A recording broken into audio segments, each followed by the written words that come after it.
Yes. Big up. Big up, big up, big up. We're back again. Welcome back to the channel. I hope you all had a very Merry Christmas. I certainly did have a good week.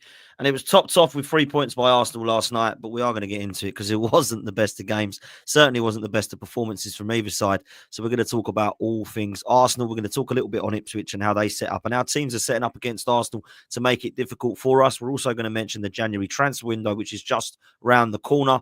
I'm with Lee Judges. Judges, how was your Christmas and how was your evening last night, mate? Good morning, and sorry, it was me that was late today. I was doing another show, so that's why we're late, so I do apologise. I had a fantastic Christmas, really, really good, really, really enjoyable couple of days, and you know, like a nice Friday, and looking forward to the Arsenal game. I'm going to be really honest. I don't know how you was feeling, Dan. I had a very, very good Boxing Day evening. I had a few too many beers and indulged a little bit too much. So I was feeling a bit deflated. It felt, you know, I needed a pick-me-up. I didn't get it from the Arsenal yesterday. I really didn't get it from the Arsenal yesterday. That was a tough watch. But we got the 3 points. But yeah, it was your one because you was away for the week, weren't you? So I've got to say, I don't know how it was for you for the week, but the 2 days, Christmas Day and Boxing Day, is there any quicker days in the year than them 2 days? But I don't know what it was like for you going away. Yeah, I would have won on the Monday, which was the 23rd. And to be fair, the first day was a little bit of a settling in day and we were wandering around. And obviously I'm with the family and the kids are loving it. And I was like, this is going to go really, really quick. And my God, it has. I mean, the whole week has just flown by for me. And I think because you're busy, it makes it go even quicker. You know, you're going here to there and everywhere.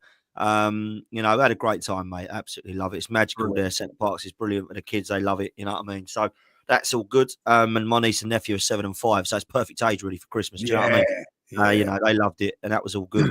But I tell you, all I've done is me and Mark have just literally drunk and ate for like 4 or 5 days solid, which is great and all that, which is lovely. What Christmas is all about. But you start to feel it, and I must admit, I started to get really tired last night, and I was driving back because all the trains are up to Swanee. So I thought, do you know what? Let's just get home and get a skipping. Nothing like your own bed, mate, is there? Do you know what I mean? Last night, first time all week, in my own bed, thinking, yeah, this is a nice one. Slept right away through. Didn't wake up till about 9 a.m. Oh, it's beautiful. Just what I needed. So I feel good today, mate. But last night, it wasn't so good, mate. And I've got to be real with you.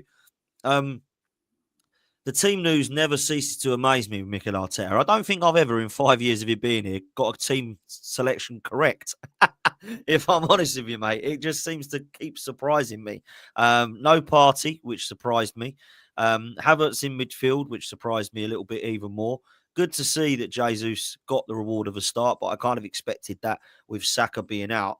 I don't think it worked, Lee, if I'm honest. And I'll start with the attack because the front four were pretty abysmal yesterday, if I'm honest with you. Martinelli, they seemed to kind of double team and no one was helping him. You had Trossard, who I thought had glimpses in the first half and a good assist, but nothing really in the second half. You had Havertz, who after time was just getting in the way of everyone again, but got his goal, putting himself about on the floor quite a lot for my liking. He does remind me of Drogba, by the way. He's 6'5" and he's always on the floor. I don't quite understand how you can do that, but he does well to be on the floor most of the time. Jesus, pretty ineffective, which was unfortunate because of how good he's been. And Odegaard, like I say, glimpses in the second, but not really good enough in the first, and couldn't really thread a pass through, Lee, if I'm honest. So, look, I looked towards the bench yesterday and it worried me, if I'm honest. It worried me because the only glimpse of attack mind that you might have is Ethan Nwaneri, and Arteta at 1-0 opted for a defensive midfielder and a strong, physical, imposing box-to-box in Marino. When Partey and Marino are coming on when you're 1-0, you might need to dip into the market, son. Do you know what I mean? Because that ain't good. So what do you make of it, mate? Because that was in a nutshell what I thought of it. Well, I think Jay just said in the comments there, if Arsenal don't dip into the transfer market, we're done. Stick a fork in us, we're done. Because I looked at our bench yesterday. It was a good bench, but there was not one attacking player on there. Now, people will say, "Oh, well, Nwaneri is an attacking midfielder." I'm talking more of an attacking player, not one. not one there in that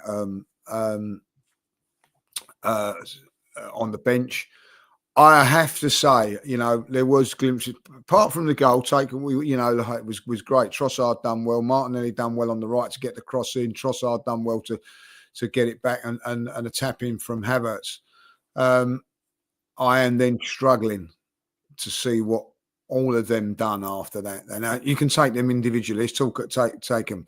Trossard individually, performance wasn't very good. I think that Havertz's individual performance wasn't good. Jesus' individual performance wasn't good. Martinelli's wasn't good. They're not bad players, Dan. What's going on? Is it the system that they're playing? And something's not right in that. We really look clueless to break down a team that had no invention to go forward other than to defend. When we went 1-0 up, you think, we got the earliest sort of goal now. We're going the floodgates are going to open. Never happened. And in the end, I don't know about where you were sitting. Everybody was nervous around me, thinking that they were going to nick one. But whistles to the referee to blow the whistle at the end of the game. And that is against an Ipswich team that have won two games all season. I listen, and I get this. Excuse me. We could play very, very well, getting a fantastic performance and lose 2-1 or whatever. So I take that. The positive is that we didn't play well and we won the game. But if we continue to play like that, it's only a matter of time. I fear against Newcastle because Newcastle over 2 leagues where everybody's sort of saying we've got to get two goals up. You know what I mean? Like, that's going to be tough.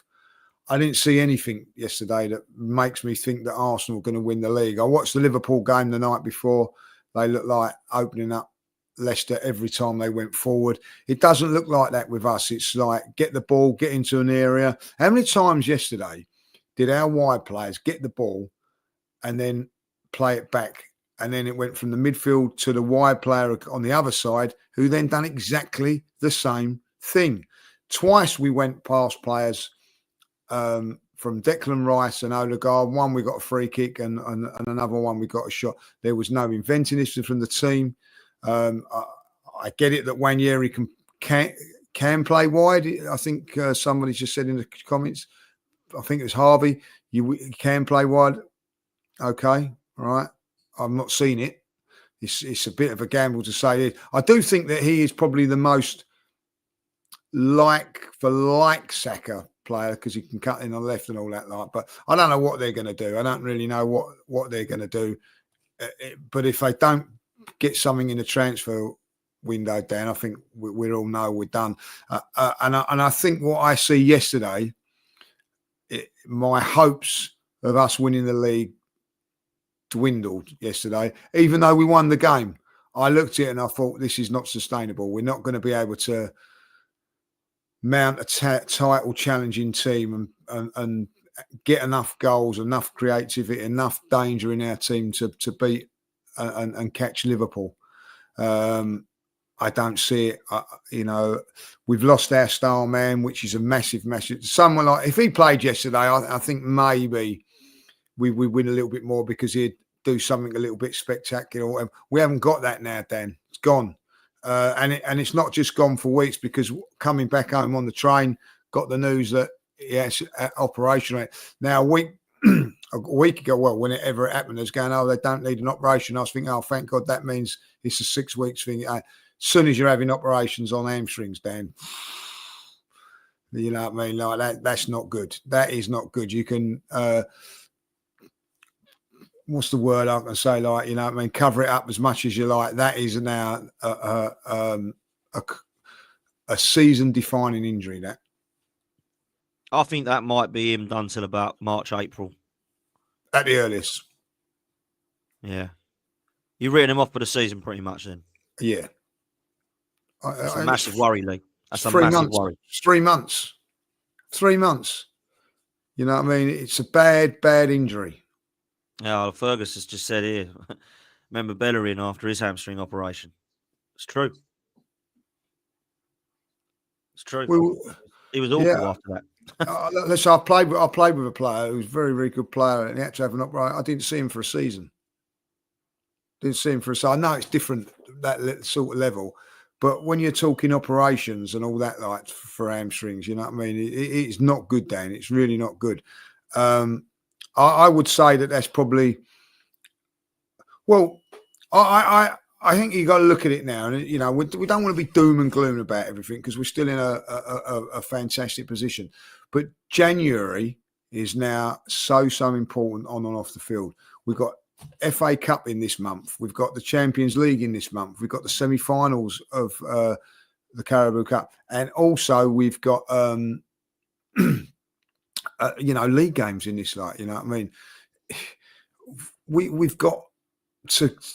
I think the club have got to delve into the transfer. If they don't delve into the transfer window, that's it for me. I'm tapping out in February because you cannot you can't have your best player go down. Listen, I said this on Forever Arsenal. If it was February the 1st, you just got to hold your hands up and go, do you know what? We're unlucky. We've lost Saka for the rest of the season. There's nothing we can do about it. But if there is a blessing with this injury, Dan, and we know it's not a blessing, but the one positive about this injury, it's happened before the transfer window opens. So you've got an opportunity to do something. If Arsenal do not do nothing, then that's it for me. Like, you know what I mean? That is it for me.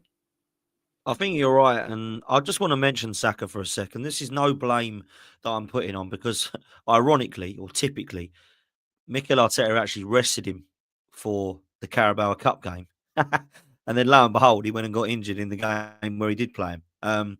So I'm not going to start saying that it was an absolute stupid thing to be doing. But I got sent this from our good friend Albert yesterday, and I wanted to share it because this is Saka's appearance under Mikel Arteta each season. Absolutely phenomenal. In his COVID year, which, let's be real, was his first real season where he started to become a star and everyone started to recognise who he was. He played 82% of games. And then he played that 80% of the season after. And then it went up to 95%. In the title-winning season, 98%. And then both over 90% in the last two seasons. This was always going to happen, Lee. This was just waiting to happen. And I don't know if you can point fingers just solely at one player, at one person. Saka, I don't really put the finger at because he's going to play whatever. He playing a friendly game, or if it was a kick down Hackney Marshes, he's that sort of lad. He loves football, right? But you have to look after yourself, so there's an element of that. But Mikel Arteta has not looked after this guy. And everybody's been saying it, and everyone's been shut up because he's been kryptonite. Keeps going, keeps going, keeps going. He's a human, man. The body is going to break, and the body is broken now. And I look at this, and I must say, I didn't know it was this bad. I knew he'd played a lot, but this is ridiculous. I mean, he's going to be done by 25, isn't he, at this rate? Well, it's not just that, Dan. It's not just that, and I'm not blaming Mikel for that. But you're not even looking at the England games in that neither, like. So that's my problem. Is that he played in the Euros all the way to the final. 3 weeks later, he's playing again. He should have been rested a lot longer. I go back to that Wolves game. I can't believe that they were playing. They should have been given a little bit more time off. And if you can't beat Wolves at home without Saka, there's a problem.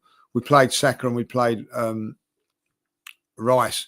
It's no coincidence that Rice is struggling a little bit as well, like, because it's never about the amount of games that they've had. It's the recovery, Dan. It's the recovery time. You need 6 weeks off to recover the body mentally and physically, not 3 weeks and then carry on playing again. And listen, I think that when you say overplayed and all that, I get that. You know what I mean? Like, there's been times we haven't got, like, sod's law that, he rested him on the week Wednesday, and then it happens again. It happens. These things happen. Injuries happen. You can't do anything about it. It's just one of those. Is it just him, though, Lee? What I mean by that is it just Saka and Arteta? Because I don't see many people talking about Slot and Salah. No, it's exactly that. You know what I mean? I don't see many people talking about Pep and Haaland. I don't see many people talk. Is it just Arteta and Saka? Look, I know we're going back 4 or 5 years here, and he has played unbelievable. I was quite shocked when I saw how much he's played. He wants to play. We have got to do more. I think the problem here is there has been nobody to cover for him that's adequate. Well, We've been trying to replace this guy or give him a break for a long time. Nelson, he didn't trust him. Sterling clearly hasn't trusted him, and now he's injured. We haven't played Martinelli over there, but all of a sudden we're having to now. Could he have done that a bit more? Do you know what I mean? Like, was it Jesus out wide? Could there have been an option there? I don't know what I'm getting at is I don't know what I'm looking at here. Am I pointing the blame going, bloody hell, Arteta, you're killing this kid? Am I looking at Saka going, mate, you know your body better than anyone, talk more? Or am I looking at England and going, what the hell are you doing playing him 90 minutes against Liechtenstein as well? There's a little bit of everything here, I think. I think it's a little bit of everything. There is. And I look at it and you say, like with Haaland, you say with Salah as well, they're playing all the time. And a lot of the main players do. And the difference between them two and in my opinion, and Saka this time is that they had the summer off. They had a chance to recover and everything like that. Odegaard had the summer off. It didn't stop him getting injured. It's just one of those things. You know, I think when you look at Rodri, you know, I think someone just mentioned, I haven't seen the comment, but it's just mentioning Rodri. Rodri was left out by Pep for the first 4, 5, 6 games. Like they tried to manage him and he come back and got injured. I just think it's just one of those things. You know, I don't know. I think there's been times that Arteta could have maybe rested him a little bit. I think at the end of the day, they should have said, you know what, our squad should be strong enough to leave Saka out for the first couple of games of the season. You know, like given the extra bit of time off and all that. But don't forget when they come back, I know it was 3 weeks before that. I think it was 3 weeks, you know, they've still got to train and they're still training. It's just an absolute joke, really, like, you know what I mean? So, and listen, he's got the injury through kicking a ball. There could be fatigue in that, and I don't know, you know what I mean, like on that front, Dan. It's a muscle injury, so you would say that it's like, you know, say like where Odegaard's got done with an ankle, it's a compact one. You can have as much rest as you want. That happens. I do think that there is something in with it, with this muscular thing. Now, this is the same injury he had at England 2 months ago. I just think at the end of the day, it's not been managed properly by everybody. But when you've got somebody as good as him, you know, there was a game. Who was it we play? I can't remember a game when we was talking about, maybe Leicester. It was one of the small that teams down the bottom. Might have been Nottingham. I think it was Nottingham Forest. We can afford to rest him here. If he scores a goal and makes the assist, if he doesn't play in that game, we might drop points. It's a really difficult one. There has been games like that where you think, could he have been dropped? The one that does stick to mind is I couldn't believe he started him against Bolton in the Carabao Cup. I thought, you are kidding me. Like, if there's any game at home to Bolton to drop him, and he's playing, and I'm thinking he really is going to just play him all the time, isn't he? Until he says, I need a rest, boss. And unfortunately, I think Arteta has to hold an L. I also think that you have to look at the England internationals. You have to. I mean, I'm sorry. I looked at the stats. There's only Pickford, who's our keeper, Harry Kane, who's our captain, who have played more than Declan Rice and Saka. Yeah. That is crazy. That is mad for me, you know. And I look at Rice and how he's been this season. I know he's been phenomenal in the last 2 games. I thought he was excellent last night. He's our best player, in my opinion. But other than that, he's had a poor season because he's been knackered. Yeah, he's been I agree. Knackered and flogged. I agree, and you know, it's just, you know, like the worry for me is that we rush him back. This is why we've got to go into the transfer market, Dan, because we can rush him back and he can never be quite so. You know, his well-being now for long term is more important for me. Like, you know what I mean? I don't want him rushed back. Like, you know what I mean? I want someone to come in now, and it may cost us a lot of money. But if I hear anybody turn around going, we can't afford this, fella next to me, I don't know if you remember Grange Hill. Do you remember Grange Hill? I do, but I'm young to watch it. But I know what it is and know, yeah. The fella that played Stu Pop was next to me yesterday, like, you know. Right. Had a great conversation with him, you know, and mad Arsenal. His mate bought 3 hot dogs yesterday. Cost them 50 quid, Dan, for 3 hot dogs. I hope they were nice. Well, they said they was not that great. You know what I mean? Like, us fans are paying absolutely unbelievable money and all that. Like, you know, come on, like, you know what I mean? Like, for that sort of money. You know, you've got to be buying something. You can't be doing. Listen, I think we're still in a position where we can win the league. I don't know whether we will or whether we can't. You've got to accept that, like, you know what I mean? But we've still got a chance, Dan. There's still a possibility, and you've got an opportunity to do something in January. And if you don't, that tells me everything you want to know about this football club. And if that does happen, I said this on Forever Arsenal, and I'll say it now, right? Whether you think I'm right, whether you think I'm wrong, I'm going to the club here. Arsenal Football Club, football team are warming up in coats.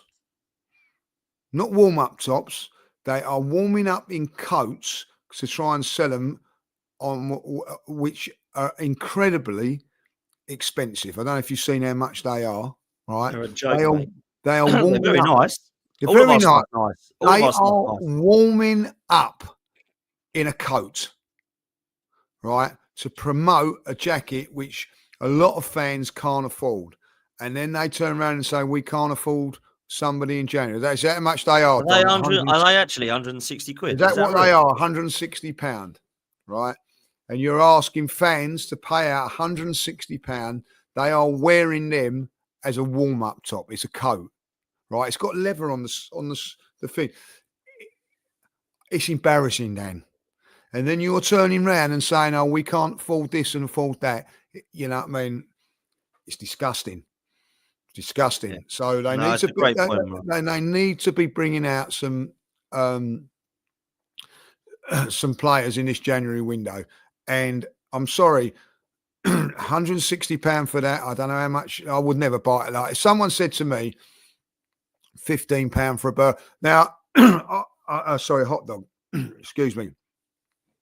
I asked somebody on the someone was getting one on a stall and how much they are there. Like that. They're about £8-9 on a, you know what I mean? So you're paying an extra £6-7.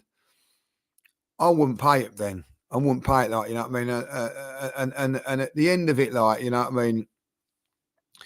There comes a time when I'm looking at things and I'm thinking, do you know what? I love all the merchandise and all that. Like, first time over Christmas, I never got anything Arsenal. And I think it's because my friends and family probably thinking, do you know what? It's not worth it. For the price of it, it's not worth it. No, I don't. I must admit, I'm exactly the same. And I didn't know they were £160. That is mad. I thought they might have been 90 quid or something, but crikey, that is 150 with a membership discount. You know what I mean? Oh, so, brilliant! Well, we'll get two then. Thank you very much. And it's unbelievable. I honestly, I couldn't believe. Well, I saw them coming out with it as well, and I thought, well, we know why they're doing that. It's the biggest PR thing going. I mean, it's incredible. I don't know anyone who gets merch like us. We are elite level Champions League. I've got shit on us when we go through merch. I mean, we go through merch more than like any other club I've ever known. And it is embarrassing, if I'm honest. It is embarrassing. And it's always, we've had a bad result, drop another bit of merch quick. You know, get Ian Wright out. He can go and do a bit of merch with someone. It's bad, really. It is bad. But when it comes to January, it's too hard to get anyone. You can't get any of these players. And that's where I want to go to next before we come to my last bit, Lee. This coming from Suge, big up to Suge. Says, Merry Christmas, Dan, Lee, and the community. The overall team just shows how weak we are in attack. Where Martinelli was probably the best forward. Past history, I'm not sure we'll get anyone in January. Look, we might as well talk about it quick because I was speaking about it today, actually, with quite a lot of the Arsenal community about January and saying how we need someone. And I did a video on my channel, which you're a part of, which a lot of Arsenal fans talking about who they'd like to get in the January transfer window, realistically. But there's a lot of fans that don't expect us to do anything, Lee. There's a lot of fans that are saying it's too difficult to buy anyone in January. Now, my argument back to that, my defence to that is, I think Turkish mentioned it, well, two players have got the release clauses, so they ain't hard to get. Yeah, you release the clause and you say, we want you. Victor Osimhen is at Galatasaray. Napoli do not want him.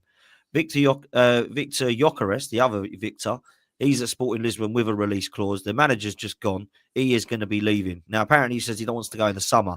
That's fine then. Sort him out in the summer, but get somebody else. Because Cunha would come. He's at Wolves in a relegation fight. Semenyo would come. He's at Bournemouth. Doing very well, by the way.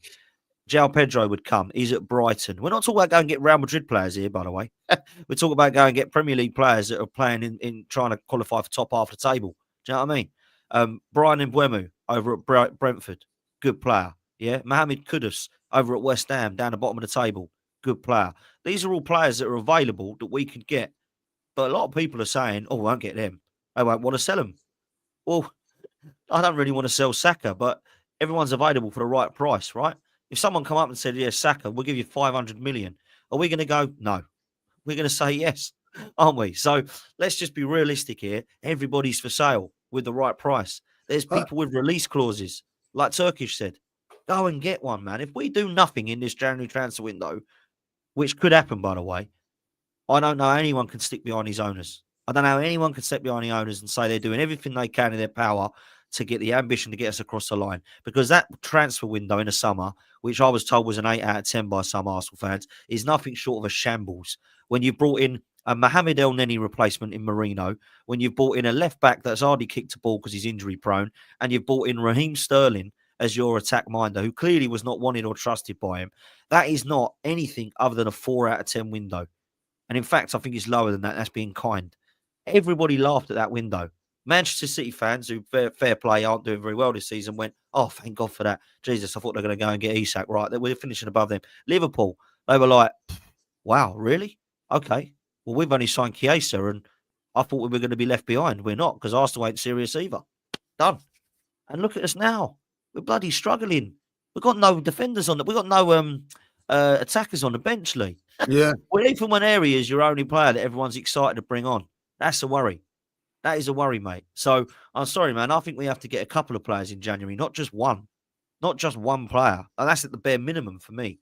So come on, man. Well, they've got to. They've got to. And if they don't, it's interesting. We should put a poll up or something like, do you think Arsenal will sign someone? Yes or no? Well, let's do it. I'll do that. Or I'll put yes or no, or I don't know. You know what I mean? I'm at the stage where I know that we should, but I wouldn't be surprised if we don't. Then that's not right. You've just lost your best player. You've got an opportunity to do it now. Listen, it might not be the player that we want, but it's got to be somebody. It's got to be somebody that comes in. And it may be that we need two. And listen, we didn't get the transfer window that we wanted on in the summer, but we've got an opportunity to make a January one, make it look like it's all right. You know what I mean? A lot of people, if we was to go and buy two big players now, and you turn around and you take it by transfer window, you turn around and go, all right, summer one, we got the squad players. We got the attackers in January or whatever. Now, somebody said to me yesterday, well, you don't get the players you want in January. And I think, well, okay, all right. I think we got Aubameyang in January, and I think we got Arshavin in January. You know what I mean? I think Reyes come in January. We can get these players, but you're going to have to spend some money on them, And I'm sorry, it's got to be done now. You know what I mean? Like, you've lost. Listen. There was times, Dan, when we thought, in January, we need to go for top four, gets top four, and we haven't done it. We're not going for top four at this moment in time. We're going for the title. The title's still there. As I said earlier on, 1 week, 1 week we've overtook Chelsea. Liverpool got to just lose a couple of games, and it could be all like in a week, and it could all change. And if you're not ready for it, we're in trouble. You need to be able to, I don't know, you need to be able to sort this out and sort it out quickly. You've got an opportunity, in January. Dan, I don't know about you. I was on the train yesterday and coming out of the ground yesterday. There is a little bit of unrest in the Arsenal fan base at this moment in time. If we don't do nothing in January and end up losing, and then we don't start off next season well, these fans are going to turn, mate. They're going to turn, and Arteta will be under it. This next 5 weeks, I can't stress how important it is on off the field. I can't. I really can't, Dan. And I know, like, Well, we're all I've got people around me in the Emirates where I sit, Block 5, down by the corner flag, and I would say around me in a circle, right, in front, behind, and to the sides of me, including my dad, are all very much a fan of Mikel Arteta and the football that we've been playing and the regime. They're all very, very much. Me and my dad have never agreed on it. My dad thinks Arteta's going to be great and it's all good. I've never agreed with it, right? I've always had my concerns. You know that. Everybody around me have been very, very quiet this season.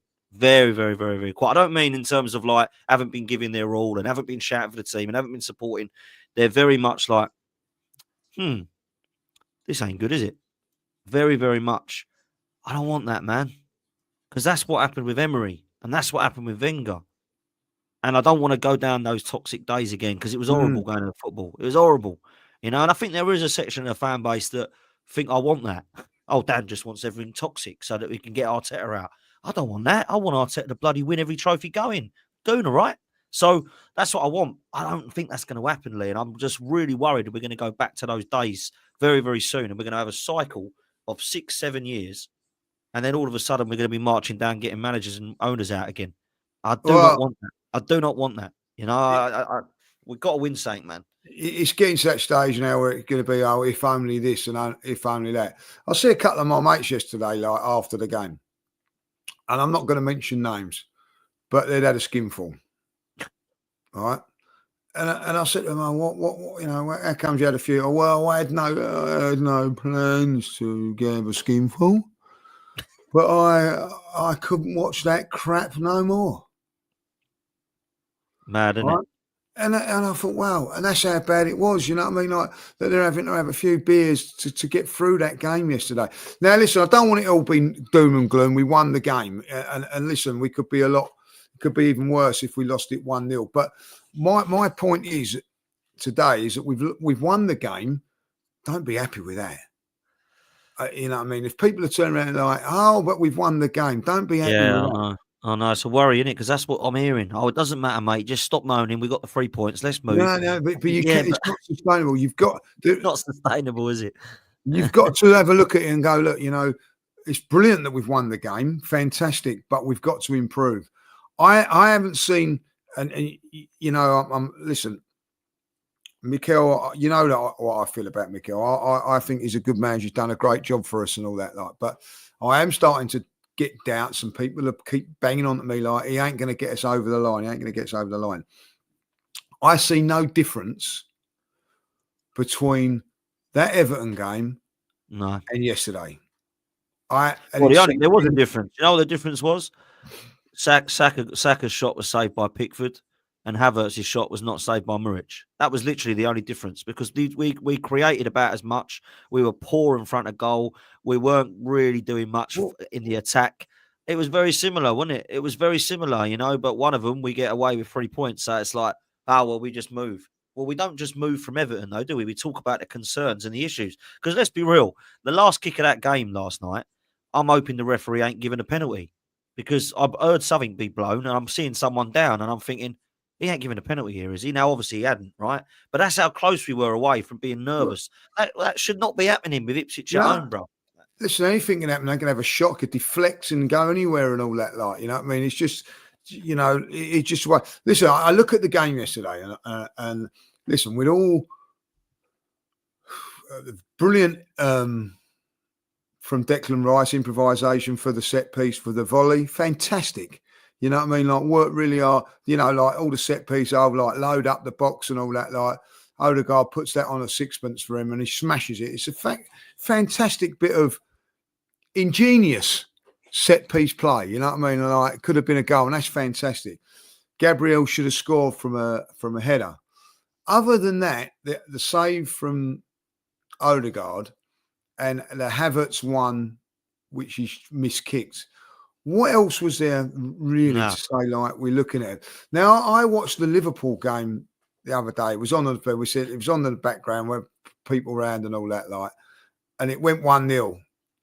And you thought, oh, blimey, like, you know what I mean, like. But you watched it for another 10 minutes, and it was attack wave after wave, and it was just it's a matter of time before they score. and it was, you know what I mean? Like, I don't see that with Arsenal at the minute, like, you know what I mean? Like, you know, I looked at Arsenal yesterday running out of ideas, not having no ideas how to break down a team. And listen, as fans, we're going to get a lot more of this because if we'd be really honest about it, Dan, against Crystal Palace come and attacked us. And look what happened to them. They got smashed 5-1. So teams are not going to do, you know, I think if a team goes toe to toe with Arsenal, I think we're very, very good. It's this teams that put in this low block. And if you can't break it down, more and more teams are going to come to the Emirates, do this and bore the pants off of us. You know what I mean? What you need to do is score early against teams like this and then destroy them. And they go, well, we better not play like that. And I think that it's something that you know, Arsene Wenger, you know, was much criticism. Arsene Wenger got criticised a lot for being a flat track bully, a little bit like, you know, he'd beat up all the teams like that and then lose the top. Arteta gets it right against the top teams. You know, we've got a good record against them, but we don't beat up these smaller clubs so much. Like, you know what I mean? Like, that's the thing what we've got to do. We're slow. It's predictable. Those 4 players that I mentioned earlier on are not bad players, Dan. They're not. How can they be as poor as that? I know. So there's got to be something wrong. Are they not being? It's got to be a style thing because they don't just become bad overnight. You know, like I think some of it is Havertz dropping around. I said this to you last night when we were chatting, and I stand by it. I think he overthinks way too much, this manager. I think he is trying to make us the most versatile squad that we've ever had and there's ever been. And we don't need that. We just need our best players playing in our best positions, Lee. That's what I want to see. And I've seen so many times now, Declan Rice next to somebody bloody different. This time it's Havertz again. Oh, hello, Kai. I haven't seen you since last season. What are you doing next to me again? Next time it's Partey. Then it's Marino. Then it's Ethan Waneri. Then it's Trossard. Last season it was Fabio Vieira. It was Smith Rowe. Declan Rice must be thinking, who the hell is supposed to be playing with me here in this midfield? This for 5 years this has taken to build this midfield. And I don't know who the hell our midfield is. I don't know if Partey's our 6, if Rice is our 6. I don't know if who's our 8. Is it Marino's coming? Is it Kai Havertz again now? On the right and left backs. I mean, I've seen more right and left backs. I haven't seen any more right and left backs for a long time at the Arsenal. You know, I love Timber there, but it was White to start with. You've got Timber there. We've seen Tomiyasu play there. We've seen Partey bloody play there. At left back, Miles Lewis-Skelly's come in. We've got Calafiori who we've bought. We've had Tomiyasu playing there. Timber's played there. We've had Zinchenko, Kieran Tierney, Nuntavage. How many bloody left backs do we need before we get one that we like and we can play? I'm kind of thinking now that there's way too much versatility going on and too much overthinking. And some of that's injuries. I'll buy that. But some of it is players we bought that just ain't been good enough. You know, I want to read something out to you because Graham Brooks sent me this morning, which I thought was absolute spot on, by the way. The way that he analyses football. Is that long message? Did you get it? I've got it as well. It's fantastic. Did you think that was spot on or was that spot on? Spot on, like, you know what I mean? I haven't had a chance to reply back to him yet, but it's bloody long, but it is spot on. Go on, go for it, because it was very interesting. I actually think this is so interesting. Like, I know it was long, but it won't be when we read it out. So this is Graham Brooks. We all know Graham Brooks, top bloke, and the way he analyses the game, what he sees in football, for me, is phenomenal. He says, my overall view on Saka's injury is that it was entirely preventable, and you're seeing elite players go down due to workload, lack of rest, and poor management. The PSR rules and additions to the schedule means that you turn the league more and more into luck with injuries. Manchester City have lost Rodri, KDB, Stones, and key defenders for most of their season. Arsenal have lost Saka, Ødegaard, Ben White, and Calafiori. I'm sure that Liverpool have lost Alisson, Jota, and lately Konaté, but all of their top elite players have stayed fit. That is the luck part. Arsenal were very fortunate last season, but didn't capitalise. However, this year, we haven't been as fortunate. Arteta's strategy to buy quality, not quantity, and run the squad on 22 players only means that he trusts means that when you get an injury crisis, you simply struggle to cope.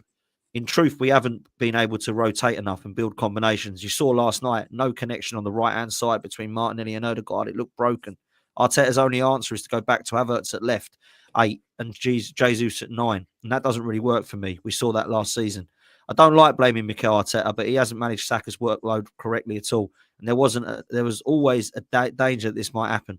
A lot of people were saying this might happen if it wasn't rotated after the amount of football that he's played. It was a signing that the club needed for 2-3 years. Someone who Arteta trusted, who couldn't take the weight off Saka's load. We didn't do that, and we're feeling the effects of that now. Arteta's words on Prime last night were fascinating. It was as if he's signing a 25-goal striker is against his philosophy. It is true that we have scored more goals inside the box, the third most goals, and have the best defence. But Arteta prioritises building bridges on the left and right-hand side rather than through the middle as a striker. One of the indictments for me is that Arteta's only ever signed one out-and-out striker in Jesus, and that's in 5 years, despite goals being shared around the team reasonably well. There has been a drop-off this season.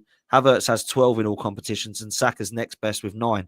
Saka's now out injured, and Havertz is back in midfield. The problem is Saka's injury will add another 10 million on anyone Arsenal trying to buy. But unless he buys now, I can't see Arsenal sustaining a title challenge, and 10 games into the next 30-odd days could see the season fall away unless you buy one in January, which is always very difficult. Now, is that spot on, or is that spot on? It's spot on. It's absolutely fantastic, insight to what it does. I read it. I haven't replied to him yet, so I hope Graham's listening, because it is.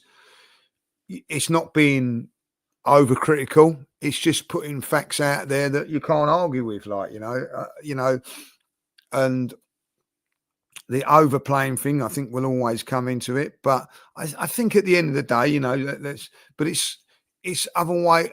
You said it earlier on as well, Dan. Could you have played Martinelli out there a few more games and whatever, And this injury thing with Saka has been brewing.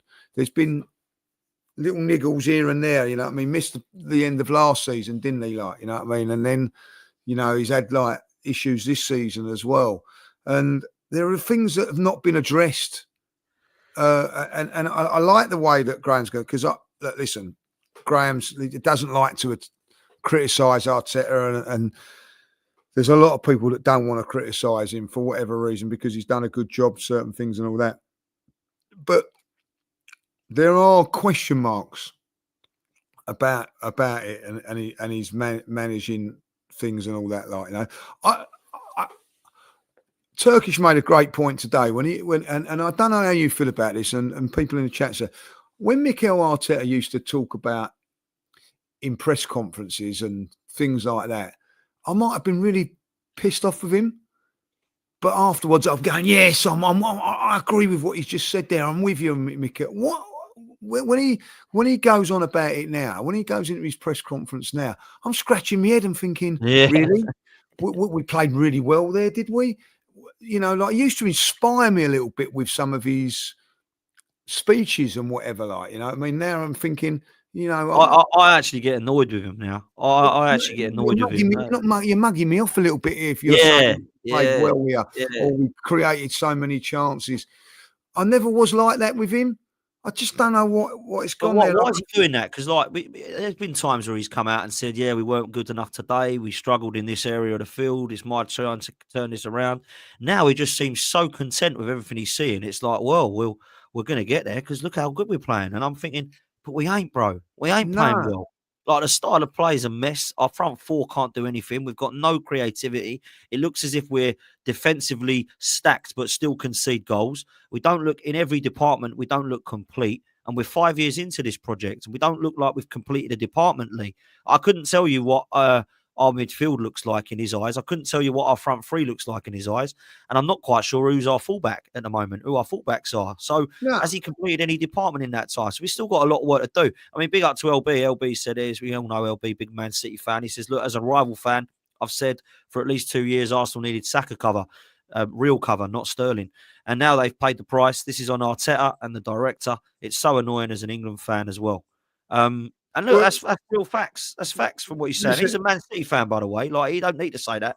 Do you know what I mean?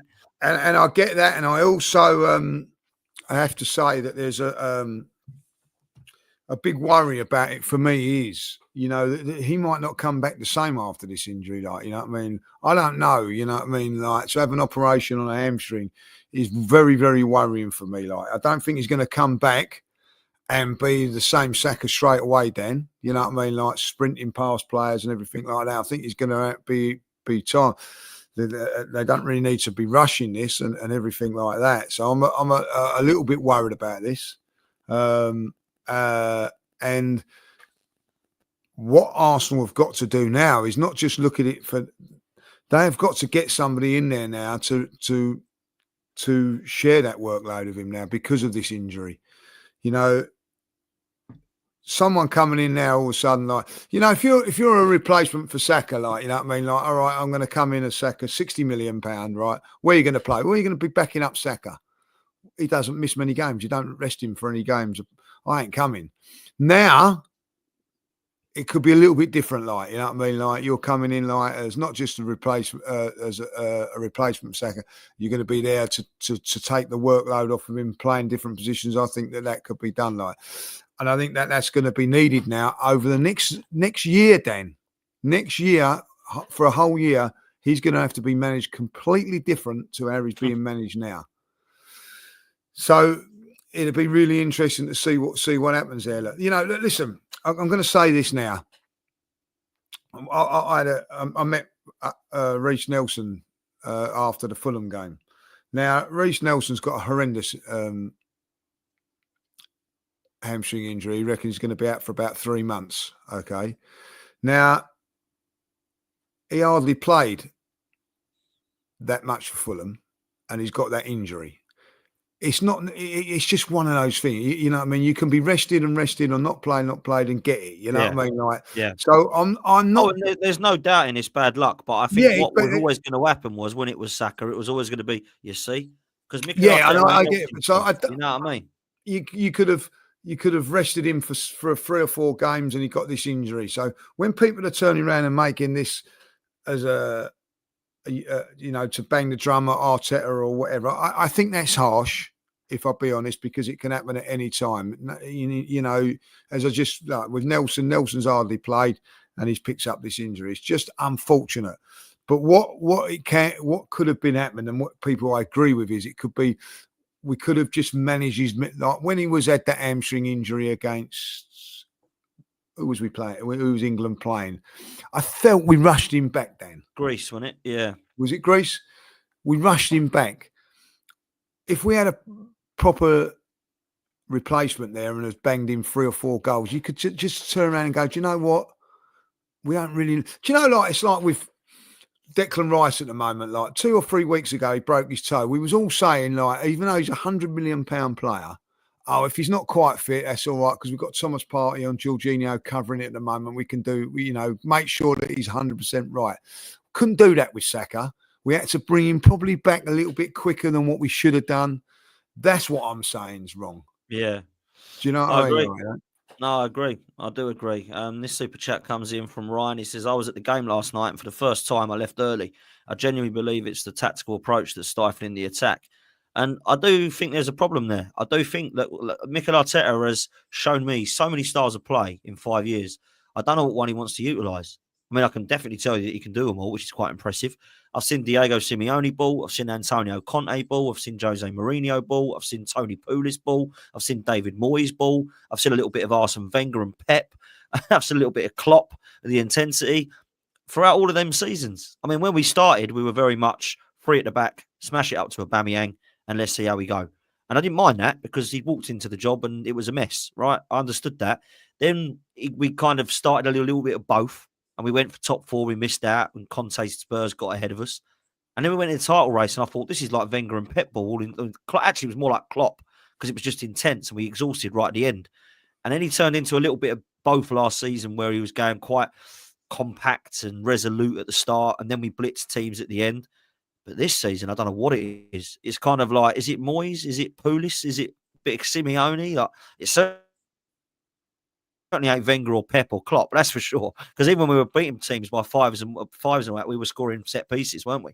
So I don't know what we're doing at the moment. He seems to be able to, adapt his game to how he thinks he wants to play at each moment of time. But I want to actually see some consistency, and I don't think the way we're playing is going to go on a run. I mean, you said before the Nottingham Forest game, when we first come back from that Chelsea game at Stamford Bridge, we need to win 10, and we've dropped to Fulham and Everton in that time.